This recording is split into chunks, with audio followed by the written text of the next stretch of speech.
Hi there, my name is Brett Fish Anderson, and welcome to another episode of Race With Me. We've spoken about interrupting racism, and I think for a lot of people that might seem like a very scary thing to do, or maybe an incredibly lonely thing to start doing. And so, how do we build up the courage to start interrupting racism? Well, perhaps it starts with adding your voice.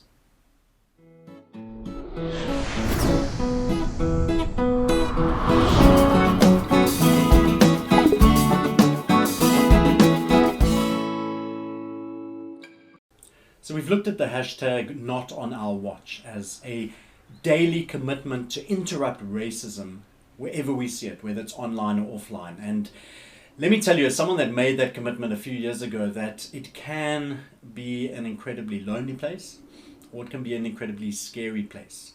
Interrupting racism tends to not go very well or very comfortably.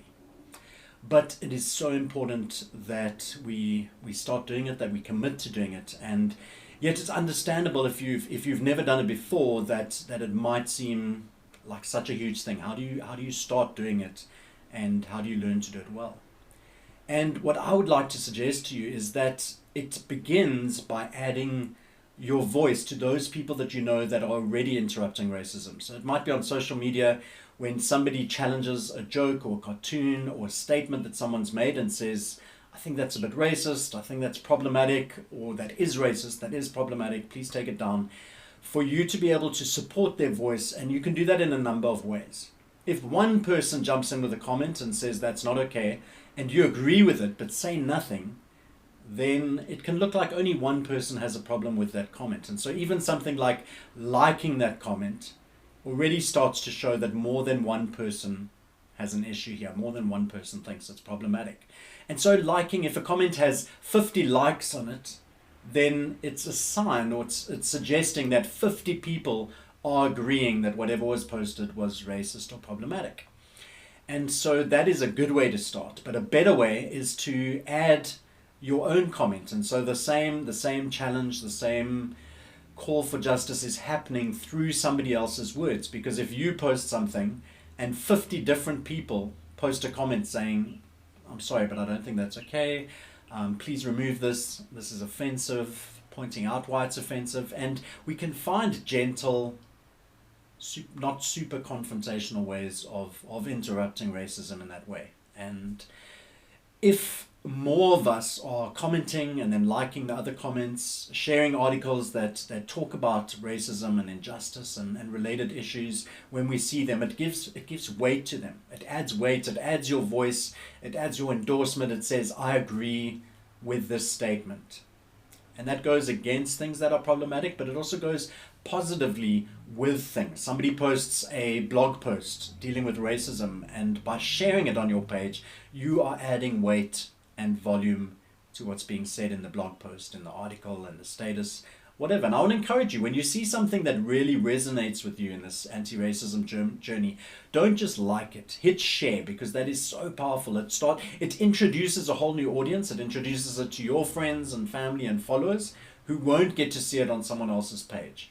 And it starts to make bold statements of you just sharing someone else's stuff. And so that's really the starting point. If you're not yet feeling confident to voice your own comments about anti-racism, then share stuff that you see that you resonate with. Start liking other people's comments and challenges, but then start finding your voice. And it doesn't have to be huge. It doesn't have to be super fighty. It can just be, hey, I really don't think that's okay. Please consider removing it. And then the same happens when it's live as well. If one person speaks up and says, this is problematic, that can be super lonely, especially if there are other people in the vicinity that agree, but just aren't adding their voices. And so add your voice. I agree.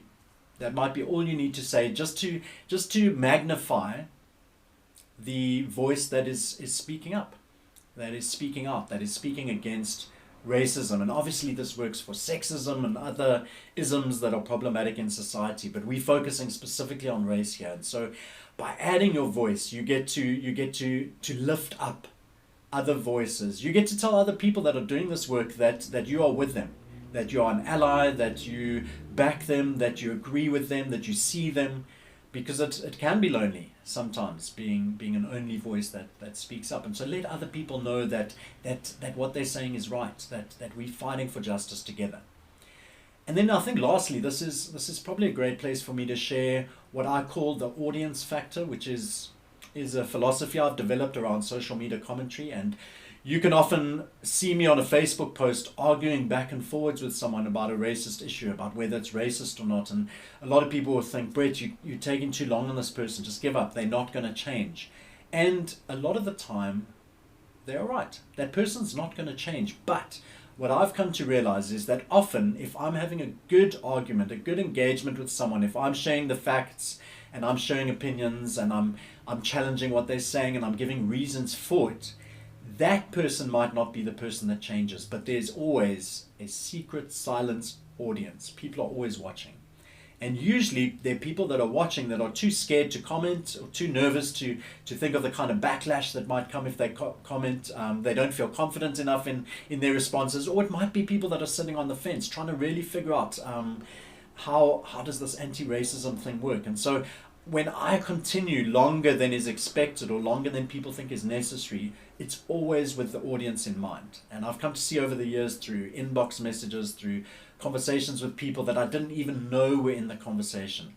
They've just said, thanks for doing that, thanks for pushing on. I was really challenged by what you said. I started following your blog, I started paying more attention. And so there's always an audience. And so there's always the need to comment, to like, to share, to align your voice with other voices of anti-racism and other voices that are pro-justice. And so we need to do this together. None of us individually is going to defeat racism. We all need to be doing all the work we can do, not on our watch, interrupting racism every single time we see it in front of us, but also just aligning our voices with those people, adding our voices to those who are interrupting racism and just saying, I agree with you, I stand with you, let's make this a better world for everyone.